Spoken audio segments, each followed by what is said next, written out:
Jail నుంచి ఒక ఖైదీ పారిపోయి వచ్చాడు, మీరు చూసారా అమ్మా? ఇటెవరు రాలేదండి.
బందరు పర్రంతుంది నీ బట్టతల. ఇంత కూడా బుద్ధి లేదు. కన్న కూతునే చంపాలని ప్రయత్నిస్తావా? నీలాంటి వాడి వల్ల దేశం క్లిష్ట పరిస్థితుల్లో పడిపోవటం కాదు, డైరెక్ట్ గా కృష్ణా నదిలో పడిపోతుంది. తీసుకెళ్ళండి. మా బావ అల్లిపిల్లి ఆంజనేయుల్ని ఎమర్జెంట్ గా అభినందించాలి. ఎక్కడ ఎక్కడ వాడు?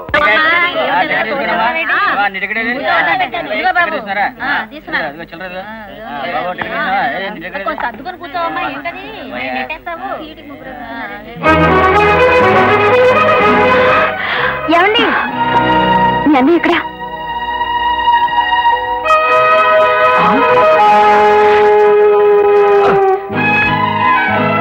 నా గురించి మా అమ్మతో ఏమన్నా?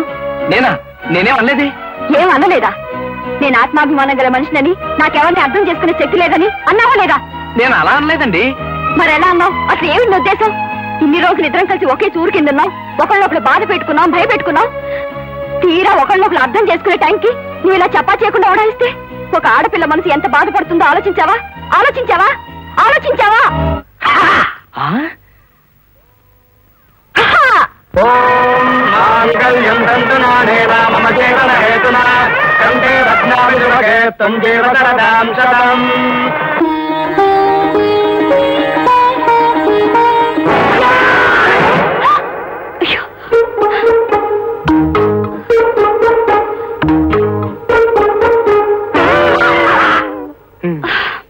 ఇక్కడ కూడా దొంగకోళ్ళ వ్యవహారేనా?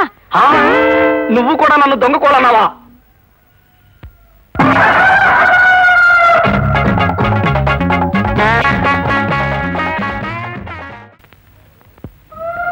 ఎవరు? నువ్వు ఒకటివి. నేనా గీతని? ఎప్పుడమ్మా రావడం? ఇప్పుడే తగలడుతున్నాను. ఏమిటే గీత, ఉత్తరం పత్రం లేకుండా ఇంత హడావిడిగా ఊడిపడ్డావు? అల్లుడి గారేరి? ఆయన